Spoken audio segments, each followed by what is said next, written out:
शैतान जानता कि अगर आपके जीवन में वो वचन को चुरा लेगा और आपके पास विश्वास नहीं होगा और आप कुछ भी प्राप्त नहीं कर सकते। हालेलुया।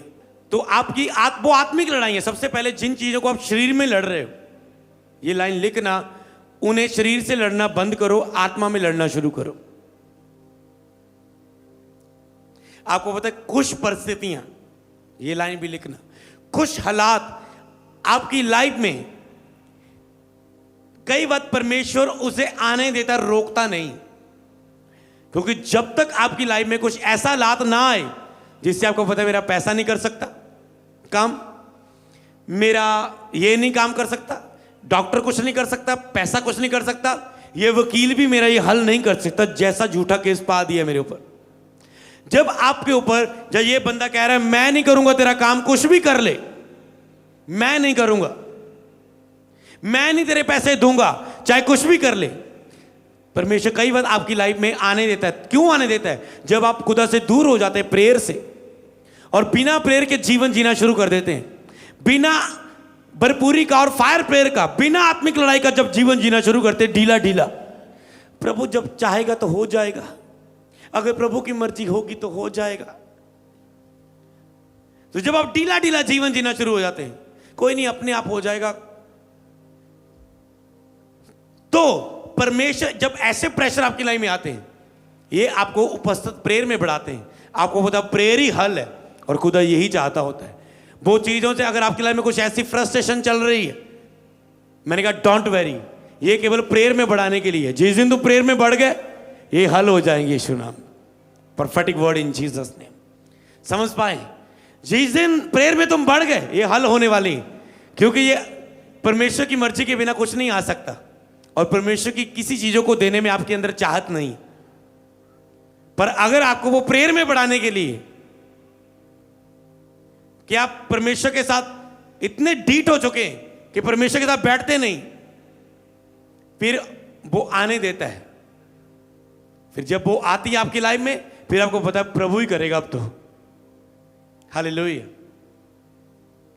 मान लो आपकी कोई चीज गुम जाए, घर में सोने दी बालियां गुम जाए, अब लबनी लबनी लबनी नहीं है, लबनी, आप कहते प्रेयर में जाती हूँ, प्रेयर में जाती, प्रभु प्रभु जी मिल जाए मिल जाए मिल जाए, बड़ी प्रेयर, मन भी करनी कर रहा है, प्रेयर को, चर्च जाने को मन नहीं कर रहा, प्रेयर को, हस्बैंड को क्या जवाब दूंगी, सास को, सबसे पहले सास को क्या जवाब दूंगी, प्रभु।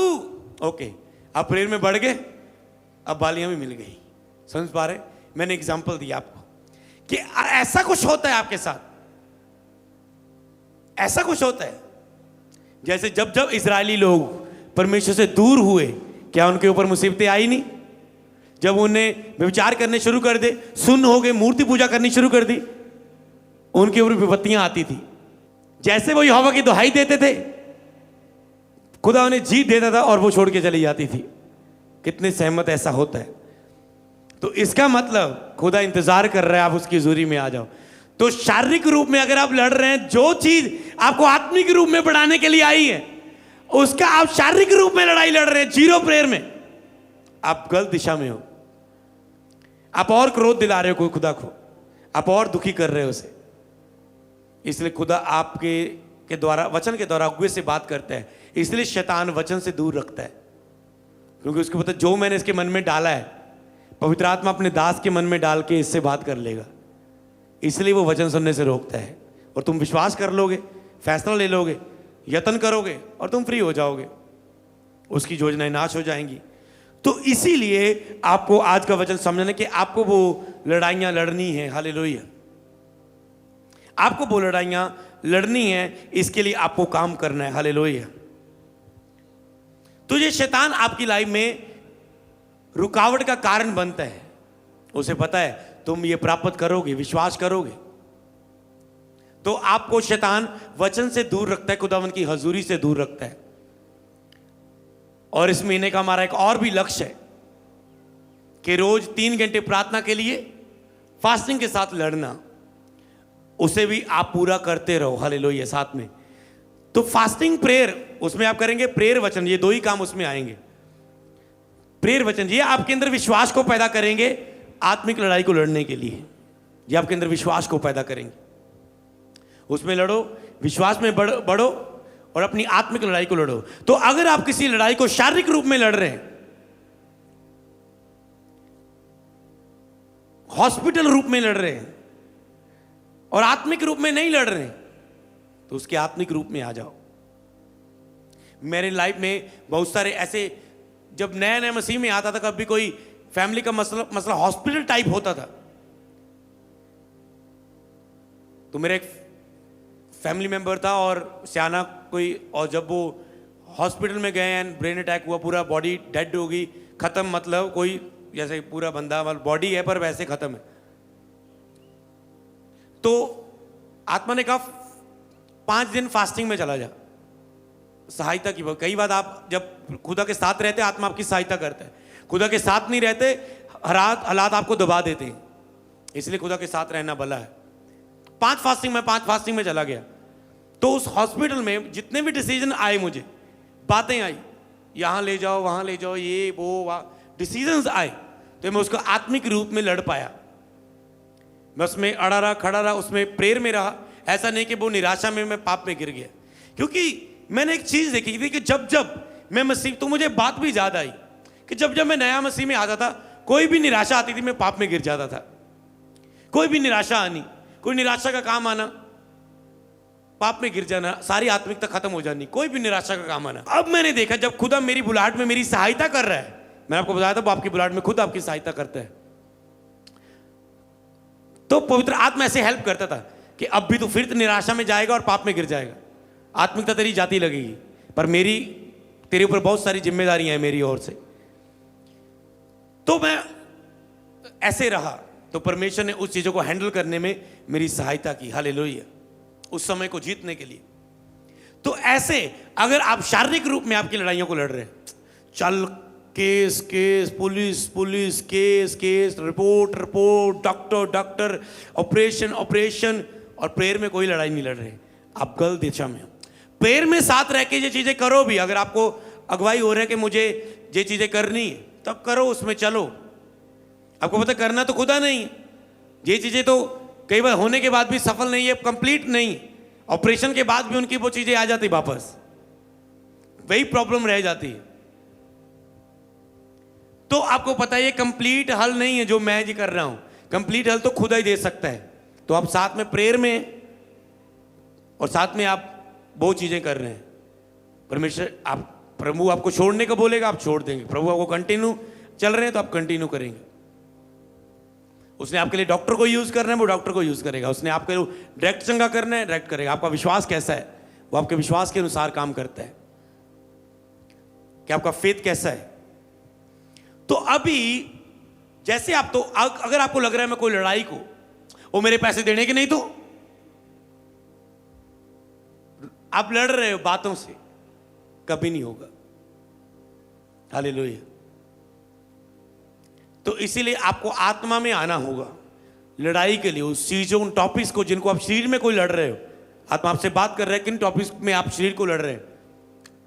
हस्बैंड वाइफ की रोज में बनती नहीं और शरीर में आप लड़ रहे हैं। आज तो आप इतना सिस्टम बनाने, आज तो इतना सिस्टम बनाने, आज तो आप इतना रूल रखते हो, फिर भी लड़ते जा रहे हो। क्यों? शरीर में कर रहे हो। प्रेयर में बढ़ोगे, कुछ करने की जरूरत नहीं पड़ेगी कोई सिस्टम की, घर में वैसे ही पीस रहेगी, हालेलुया। समझ पाए?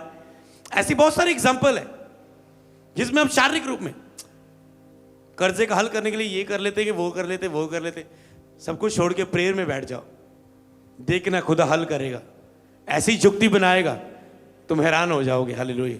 वो तेरी सोच और समझ से अधिक काम करने की सामर्थ रखता है, उस सामर्थ के द्वारा जो तुझ में है, हालेलुया। तो इसलिए आप सामर्थी बनो। तो आत्मा में आप उसको लड़ाई, क्या आप आत्मिक लड़ाइयों को लड़ने के लिए तैयार हो? उसका ऐलान कर दो आज कि ये इस मेरी हालात के प्रति, क्योंकि जब तक आप ऐलान नहीं करते आप जीतते नहीं। मैं आज आत्मिक युद्ध का ऐलान करता हूं, फिर आप देखोगे खुदा काम करेगा।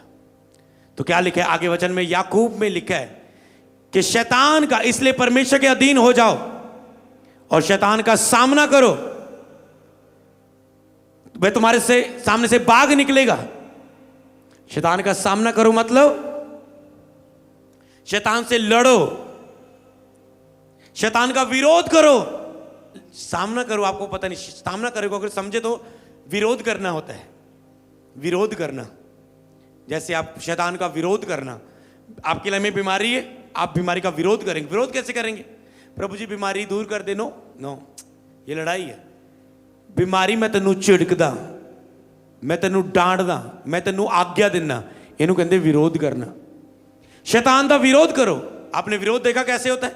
आप कहते लोग मेरी सेवकाई च विरोध बहुत है, उसे बोलते हैं विरोध। आप शैतान का विरोध करो, सेवकाई में विरोध हट जाए। शैतान का विरोध करो। मेरी फैमिली नॉन बिलीवर है, मेरा बड़ा विरोध कर दिया। शैतान का विरोध करो। शारीरिक रूप में उन्हें हैंडल ना करो, आत्मिक रूप में शैतान का विरोध करो जो उनके द्वारा काम करता है।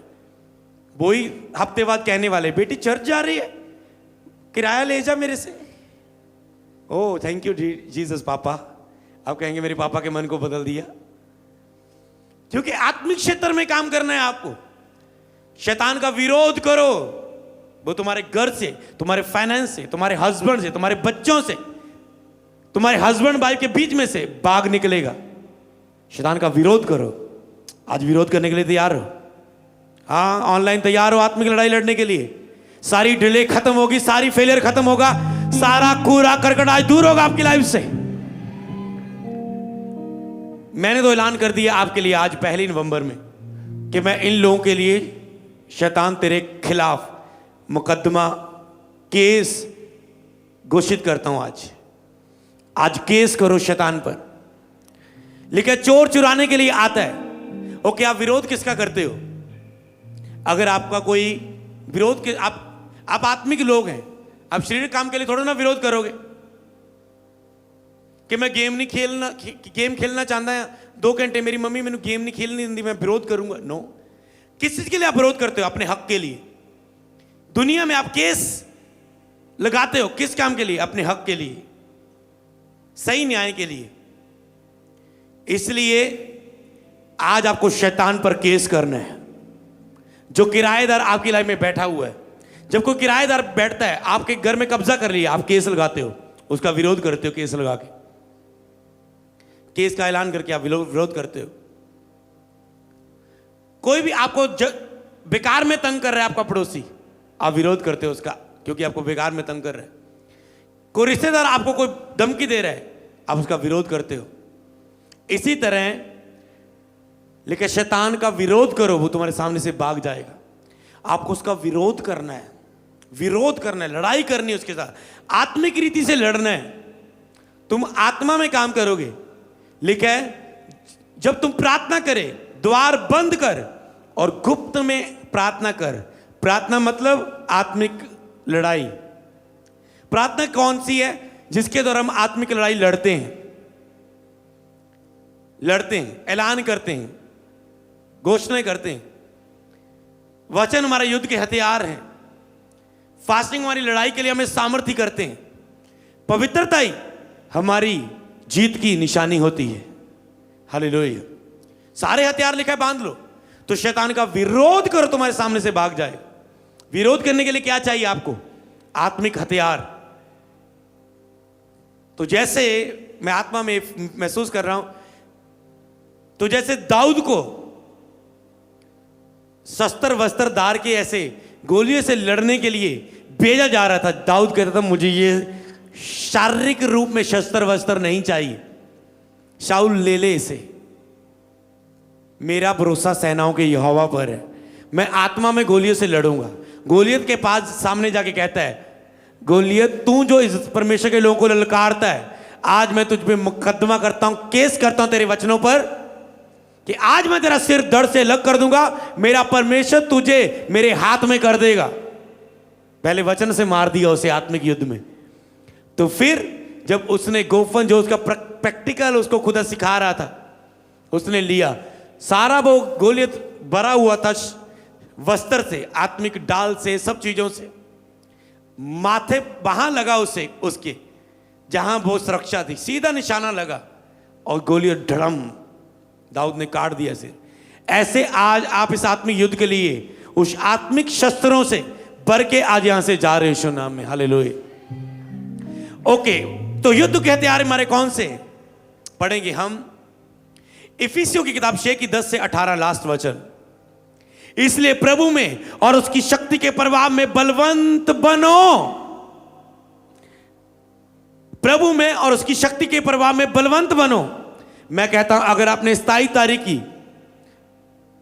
उस बुलाहट में, अगर मैंने मूसा की तरह उस महीने आपकी अगुवाई की, आपने इजरायलियों की तरह नहीं, सच्चे विश्वासियों की तरह,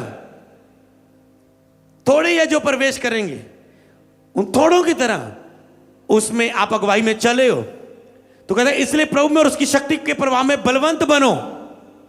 मतलब वो आत्मिक युद्ध का ऐलान करने के लिए क्या कहता है, आप बलवंत बने, पवित्र बलिदान के रूप में आप बलवंत बने। इसी से हम जान पाते हैं कि परमेश्वर हमें आत्मिक लड़ाइयों के द्वारा जीत देना चाहता है, और जीत देने से पहले उसने 1 महीना पवित्र बलिदान में हमें खड़ा किया। समझ पा रहे हो आप? तो यहां भी कहता है प्रभु और शक्ति के, तो आप शक्ति के प्रभाव में बलवंत हो चुके हैं। यीशु के नाम में बिलीव करो, बोलो आमीन। शक्ति के प्रभाव में पहले से बलवंत है, बिलीव करो बस। पिछले 1 महीने की तैयारी से अब केवल आपको विरोध करना है। प्रभु में और उसकी शक्ति के प्रभाव में बलवंत बनो। और आगे क्या लिखा है, बलवंत बनने के बाद करना क्या है? हम बलवंत बन चुके हैं पवित्र बलिदान के बाद, अब हमें क्या करना है? ओके, पढ़ेंगे। कहता है इसलिए परमेश्वर के सारे हथियार बांध लो कि तुम शैतान की जुक्तियों के सामने खड़े रह सको। सारे हथियार बांधने हैं कि तुम खड़े रह सको। सबसे पहले तो शैतान के सामने खड़े होना सीखो। कई लोग तो तुम मेरे छिपने का स्थान है, बस रोज छिपते हैं शैतान से।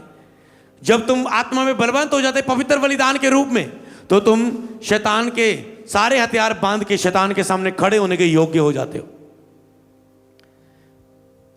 खड़े रह सको। ओके, 12 आयत में, क्योंकि हमारा युद्ध, ये मल्ल युद्ध लहू और मांस से नहीं, शरीर में लड़ने से हल नहीं होगा, परंतु प्रधानों और अधिकारियों से और उन संसार के अधिकारों और हाकिमों से जो, और उस दुष्ट की आत्मिक सेनाओं से है जो आकाश में। हमारा युद्ध कहां है? जो आकाश में सेनाएं हैं शैतान की, दुष्ट आत्माएं हैं, उनके साथ है। और आपकी सब प्रकार की आशीषें कहां पड़ी हुई हैं? स्वर्गीय स्थानों में। और वहां पर वो आत्मिक चीजों को पकड़ के बैठा हुआ है। जैसे तुम बिलीव करोगे, जो परमेश्वर कर चुका है उसे विश्वास से बोलोगे, वो स्वर्ग से उन आशीषों की बरसात होगी तेरी लाइफ में, यीशु के नाम में। ओके, जो आकाश में है, तो दानियल लड़ रहा था, तो आकाश में लड़ाई हुई, उसका प्रार्थना का उत्तर लौट आया। पढ़ेंगे, इसलिए परमेश्वर के सारे हथियार बांध लो कि तुम बुरे दिन के सामना कर सको। पहले कहते खड़े रह सको, सारे हथियार बांध लो ताकि तुम सामना कर सको। इसलिए अगर कोई हथियार आपकी लाइफ में नहीं होगा, अगर मैं केवल 1 दिन प्रचार करूं आत्मिक लड़ाई का, हो सकता है कि आपके पास सारे हथियार ना हो सकते सारे हथियार ना हो, और आप लड़ाई में हार रहे हो, या आप कमजोर हो रहे हो, या आप लड़ नहीं पा रहे हो। इसलिए सारे हथियार बांध लो, पूरी शिक्षा को सुनो ताकि तुम बुरे दिनों के सामने खड़े रह सको और सब कुछ पूरा करके स्थिर रह सको। फिर सब कुछ पूरा करके स्थिर खड़े हो सको, रह सको, ठहर सको। देखिए, विश्वास में स्थिर रहो। कई लोगों का विश्वास डगमगाता रहता है। आज हफ्ता विश्वास में, महीना कोई विश्वास में नहीं, 15 दिन पूरा विश्वास में, 2 महीने कोई विश्वास में नहीं। लेकिन विश्वास में स्थिर रहो ताकि तुम स्थिर रह सको। ओके, इसलिए सत्य से अपनी कमर कसकर धार्मिकता की झिलम पहनकर, यस, सच्चाई, धार्मिकता जो हम पवित्र बलिदान कर चुके हैं, पांव में मेल के सुसमाचार की तैयारी के जूते पहनकर, और इन सब के साथ विश्वास की डाल लेकर स्थिर रहो। विश्वास आ गया, विश्वास की डाल लेकर स्थिर रहो कि उस दुष्ट के सब जलते हुए तीरों को बुझा सको। तुमने युद्ध का ऐलान कर दिया, वो जलते हुए तीर आ रहे हैं, पर तुम विश्वास में खड़े हो, हर तीर बुझता जा रहा है। जितने हथियार तेरे हानि के लिए रचे हैं, जितने तीर तेरे हानि के लिए छोड़े गए, तुम में एक भी सफल ना होगा। जैसे मान लो इजराइल ने एक सिस्टम बनाया कि जितनी मिसाइल उनकी ओर आ रही है, कहते जितने हथियार तेरे हानि के लिए रचे हैं, जितनी दुष्ट के जलते हुए तीरों को तुम बुझा सको, कि जितने जलते हुए तीर आ रहे हैं, शायद बाइबल का सेम वचन, वो उनकी मिसाइल आती है और हवा में उन्हें फिनिश कर देती है, गिरने से पहले हवा में उन्हें मार देती है, खत्म कर देती है। तो इसीलिए इस प्रकार सब विश्वास की डाल लेकर स्थिर रहो, जिससे तुम दुष्ट के सब जलते तीरों को बुझा सको। हवा में भी बुझा देते। Okay, yes. और उद्धार का टोप और आत्मा की तलवार परमेश्वर का वचन है, ले लो। क्या है? वचन ले लो कहते हैं। इसलिए शैतान वचन से आपको दूर करता है कि तुम विश्वास में बढ़कर वो सब कुछ प्राप्त ना कर लो जो खुदा पहले से तुझे दे चुका है। ओके, 18, हर समय हर प्रकार आत्मा में प्रार्थना कर और विनती करते रहो। कई लोग प्रार्थना कर रहे हैं, प्रेयर करो, प्रभु मैं आत्मा में प्रार्थना कर सकूं, मैं आत्मा में प्रवेश होकर प्रार्थना कर सकूं अपनी आने वाली दिने। जब तुम उसी प्रार्थना को आत्मा में प्रवेश होकर प्रार्थना करेंगे, खुदा तुझे सिखाएगा शैतान का विरोध कैसे कर, फायर प्रेयर कैसे कर, कहां अटैक कर, कैसे प्रेयर कर, किन वचन को घोषणा कर, वो तेरी आत्मा में प्रार्थना में उस युद्ध में सिखाता है। इसलिए आत्मा में प्रार्थना में विनती करते रहो, इसलिए जागते रहो, सब पवित्र लोगों के लिए प्रार्थना किया करो। तो क्या आप तैयार हैं युद्ध का ऐलान करने के लिए?